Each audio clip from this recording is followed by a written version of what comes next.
Well, you know, we've spent 3 years on it every second of the day, so we can't really pick any of them. They're all, we don't put anything on there unless we think it's bonkersly brilliant. Low was a turning point for me anyway. Up until that point, I didn't really feel like I'd done anything that was any good. And so it was the first time that, and we were all in the rehearsal room again, and that then I got really excited that I thought, you know, I can actually contribute something that's all right. So that was a real turning point for me. It's in the other albums, it's just quieter. They turned me down. We did make a decision to turn Johnny up, a definite decision, because I got sick of seeing Chris Martin, Coldplay, thinking, you know, well, that's not really fair. You know, because I certainly survived because of the other three in the band, you know. So I got sick of seeing that, and I got sick of people not acknowledging Johnny for being the best. He's in, you know, for me, Edge and Johnny Greenwood and Johnny are the best three guitarists in the world, but he's the one I'd like to work with most. And I got sick of people not agreeing. Well, it's true though. You know, of not seeing that, because he's very humble and quite shy, except around certain ladies. But you know, he is. Yeah. And also his guitar tech, Matt, sort of came over to me. Matt's this lovely sort of Cockney guy. He's like, make sure you turn Johnny up this album, Chris. So that's what we did. I think fame is kind of nonsense, and I have a whole other side of fame which I'm not that into because of, you know, things in my private life. So I don't. The type of fame that Coldplay has is amazing, but it's nothing to do with being recognised on the street or being in, you know, the Daily Record or whatever it is. That stuff I don't really mind. When your private life becoming famous is not that cool, but if that's the biggest thing you've got to worry about, you've got a pretty great life. But it isn't. There's two very different types of fame, is what we're trying to say. One is being known for making albums, and one is people following you around when you're in the supermarket. And the one is great, and the other one is, yeah. I think we're still very lucky in that our band is much more famous than we are, generally. Certainly me, anyway. So, you know, I don't really feel any bad effects from, you know, I just think it's great. I've got nothing to complain about, ever. Generally, Chris will bring them in, either on acoustic, piano, or electric, or whatever, or harmonica, or and then we'll... Or with a male voice choir. Yeah. But sometimes that's not true, because one song came from we don't like to say the word jam really, but occasionally we write from a jam.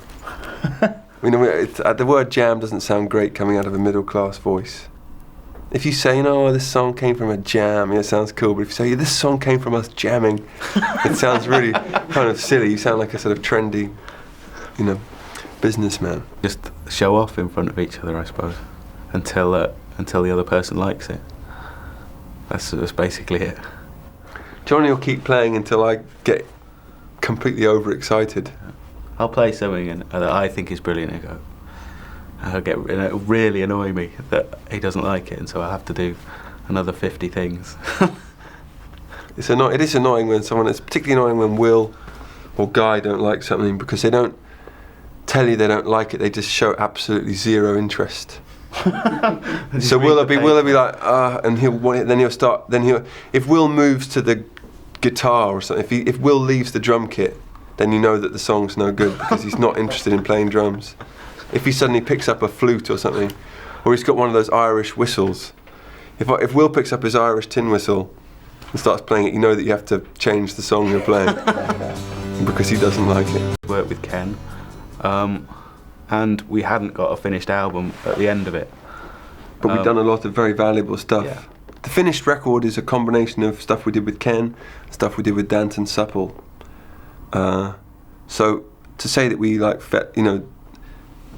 got rid of Ken, it's nonsense. We did a massive chunk of work with him, and we could never have got to the finished album without that chunk of work. But probably he would say that we had to well, we had to go and try something different just because we were getting a bit lost. Not with him, but just as a band.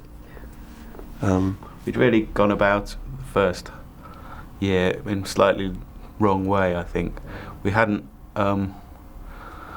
we just weren't close enough as a unit, and we hadn't really played a lot of the songs together. We were perhaps building the songs backwards, you know, very much in studio land, rather than going into the rehearsal room and just knocking them out. And we were kind of just layering them, really, and you lose a lot of feel. But also we were writing a lot of songs. Yeah, exactly. So with Ken we really went through a filtering process, you know. So he was amazing with us because we presented him with 50 songs. He would say, pulled them down. Ken Nelson is one of those people who can politely tell you that you're terrible and you don't mind because he's such a lovely man. We hope to make the greatest album ever. I don't think there's any point aiming for anything less.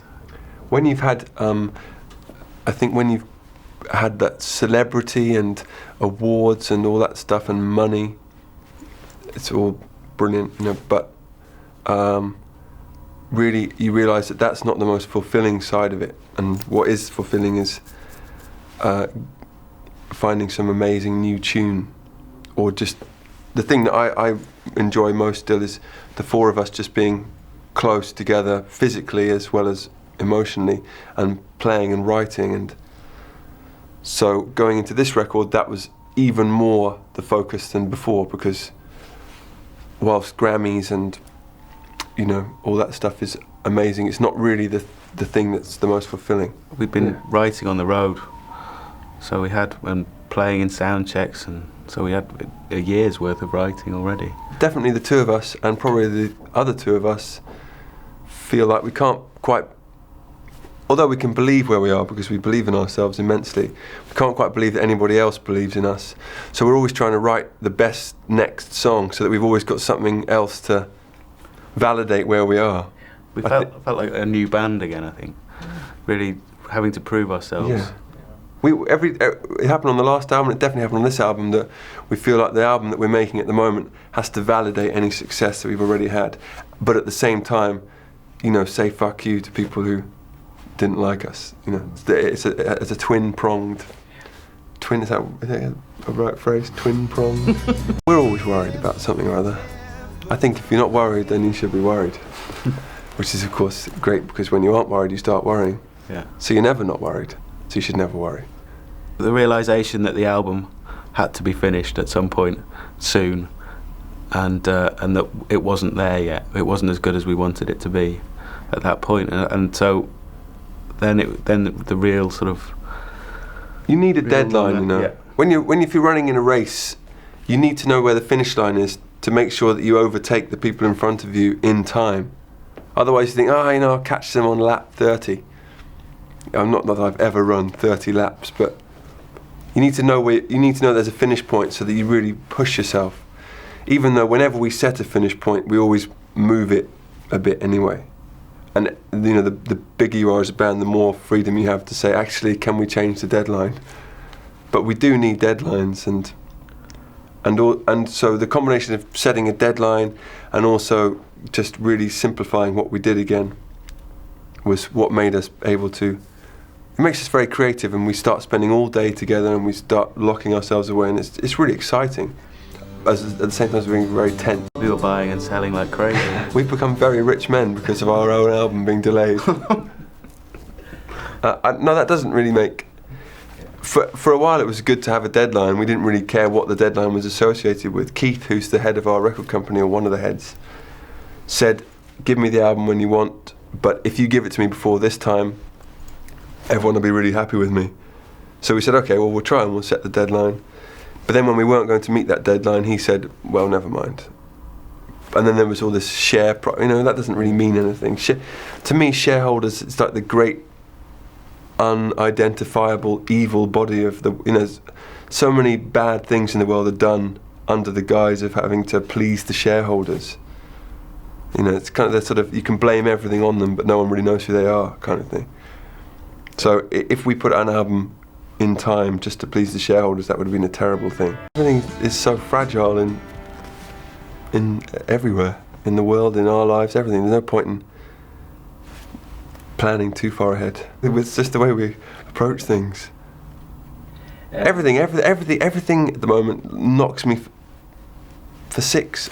You know, I can't believe what we get to do. I can't believe who we get to do it with. And so it makes you want to do it as much and as well as possible all the time. And so at the moment we're not even thinking about another record because we've drained ourselves. We've put everything we could possibly think of into this one. Everything I say has been discussed between us and speaks for both of us. We've talked about this kind of thing quite a lot. Certainly in terms of time. I mean, Clocks was the last thing we recorded for the album. And it was the thing that made us know that we'd finished it and got to where we wanted to go. Every album so far has been, even the first one, except that no one knew what we were doing before that, but even the first one, we can hear a journey from the first song written to the last song written, and the same thing happened with Clocks. You know, it came from In My Place, and probably on our new record the same thing happened. You know, we had a bunch of songs from early on, but we knew the album was finished only when we got to another place stylistically, which also made it acceptable to keep the earlier stuff as well. I think it's impossible to analyse your band. When Paul McCartney was asked about the Beatles, he said, "Oh, you know, they were a great little band." You know, if someone like that says something like that about a band like that, if you sit there and go, you know, Parachutes is a wonderful, you know, it just seems ridiculous.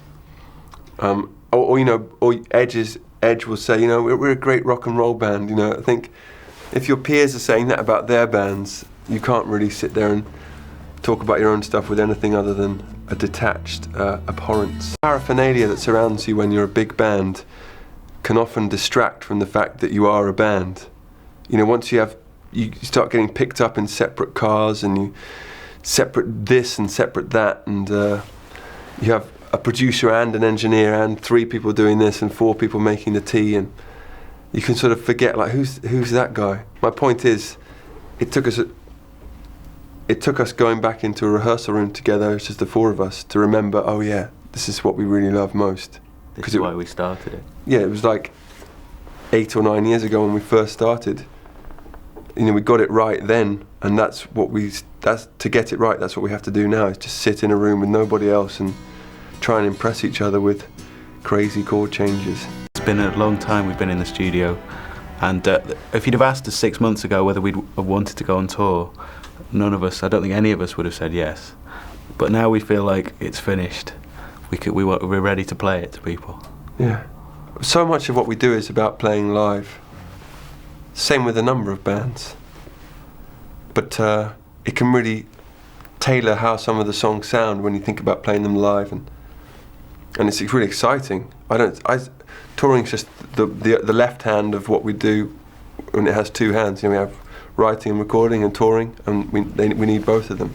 We would like at the moment to make the most entertaining evening in the world, because we're now at the point where we're putting our whole concert together, and that's all we're really focused on. Because, like I said, once you have awards and everything, and then you realise that isn't necessarily the answer, then you realise the kick you get out of other people's music, and then you realise that you're actually there to make people have a good time, to just go away feeling like we couldn't have tried harder for them, and there's been some amazing sounds and visuals and all that stuff.